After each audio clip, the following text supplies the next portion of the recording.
यकीन तो हमें भी नहीं है शेखो, लेकिन आप सबने खुद अपनी आंखों से देखा। लेकिन अब आप क्या करेंगे शहंशाह? हमें उस जादूगर योगी उदयनाथ को ढूंढना होगा, क्योंकि उन्होंने पहले जोधा बेगम के साथ मिलकर हमें लाबोनी और दमों के काले जादू से बचाया। हमें यकीन है कि वो जोधा बेगम को बचाने का कोई ना कोई रास्ता जरूर ढूंढ लेंगे, इसलिए मैं फौरन के पास जाना होगा। ठीक है अबूजान, हम भी आपके साथ चलना चाहेंगे। नहीं शेखो, आप शाह हैं बेटा। हम चाहते हैं कि हमारी गैर मौजूदगी में सब कुछ आप यहाँ संभालें। अपनी अम्मी जान का ख्याल रखें और सब लोगों का ख्याल रखें। और एक बात याद रहे कि कोई भी जोधा बेगम से नहीं मिलेगा। हम नहीं चाहते कि वो रूह और जोधा बेगम को जरा सा भी नुकसान पहुंचाए।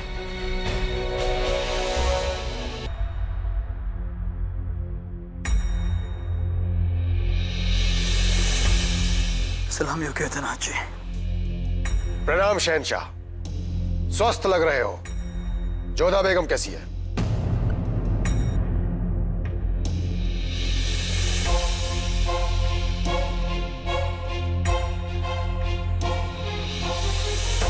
मैं समझ गया आप यहां क्यों आए हो। जोधा बेगम लाबोनी की आत्मा के प्रभाव में है। लेकिन आप तो उसे मार चुके थे ना।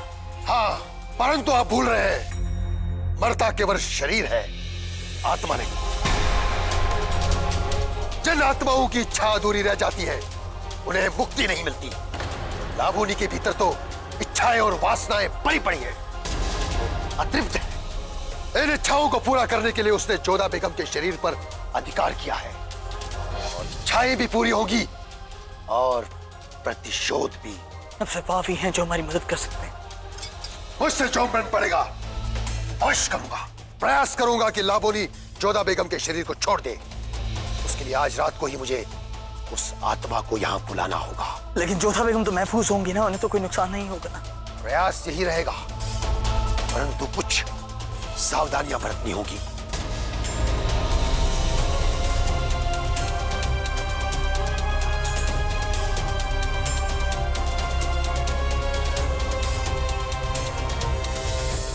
और फिर उदयनाथ जी ने एक और बात ताकीद की।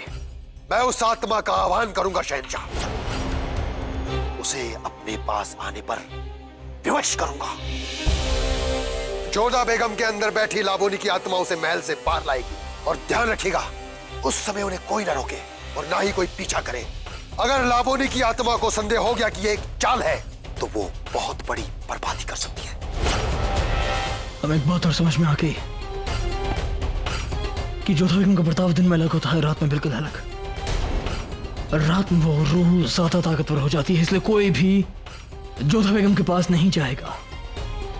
ये उदयनाथ जी कब तक अपना काम करेंगे? अम्मी जान, वो आज रात ही अपना काम शुरू कर देंगे। इंशाल्लाह कल सुबह तक सब कुछ ठीक हो जाएगा। आमीन, खुदा करे ऐसा ही हो। मगर अबूजान, हमारा मानना यह है कि मासा का इस तरह से अकेले जाना सही नहीं रहेगा। हम जानते हैं कि अपनी मासा को लेकर आप बहुत फिक्रमंद हैं, हमारे बच्चे हम भी हैं, लेकिन अगर उदयनाथ जी ने उन्हें अकेले वहां बुलाया है तो उसके पीछे जरूर कोई बड़ी वजह होगी। उदयनाथ जी बहुत आलिम हैं। आपकी अम्मी जान को बचाने का सिर्फ यही रास्ता है। हमें उम्मीद है कि वो आपकी अम्मी जान को बचा लेंगे।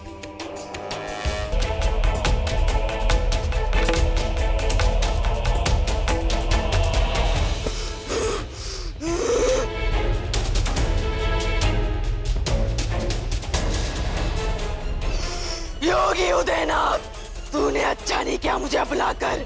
बहुत बड़ी भूल कर दी है, क्योंकि यहाँ पर तूने मुझे नहीं बल्कि तेरी मौत को बुलाया है।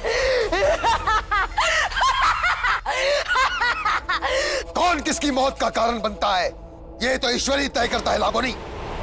मैं अपना कर्तव्य निभा रहा हूँ। जो ज्ञान मैंने प्राप्त किया है उसके प्रयोग से इंसानों को तेरी जैसी दुष्ट आत्माओं से छुटकारा दिलाता हूँ। आज बहुत ही पवित्र रात है, इसीलिए मैंने ये रात चुनी है तुझे बुलाने के लिए, क्योंकि आज की रात तू कमजोर है। तुझे अभी लाबोनी की ताकत का अंदाजा भी नहीं है। तेरा अंत हो चुका है और मैंने तुम्हारी माँ को भी मुक्त किया है। तू फिर लौट आई, चली जा यहाँ से। नहीं जाऊंगी मैं उसे लेकर जाऊंगी जिसे मैं चाहती हूँ, जलाल को। और मैं उससे भी बता लूंगी जिसने मुझे मारा है, जिसने मुझे और जलाल को एक नहीं होने दिया। और अच्छा ही हुआ कि तूने मुझे पुकारा।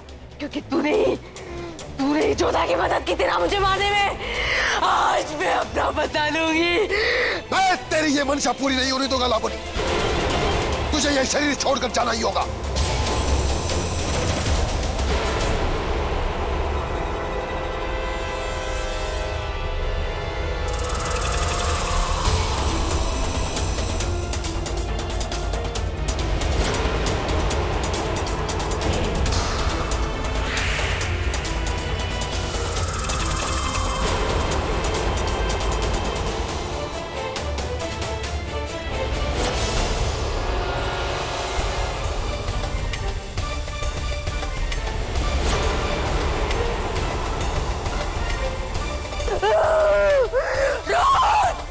बंद कर मानते पड़ना।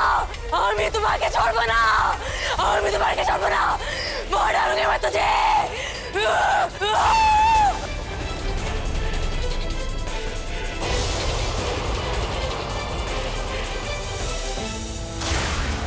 उदयनाथ जी हमें बचा लीजिए। हमारे शरीर को लाबोनी की आत्मा से बचा लीजिए।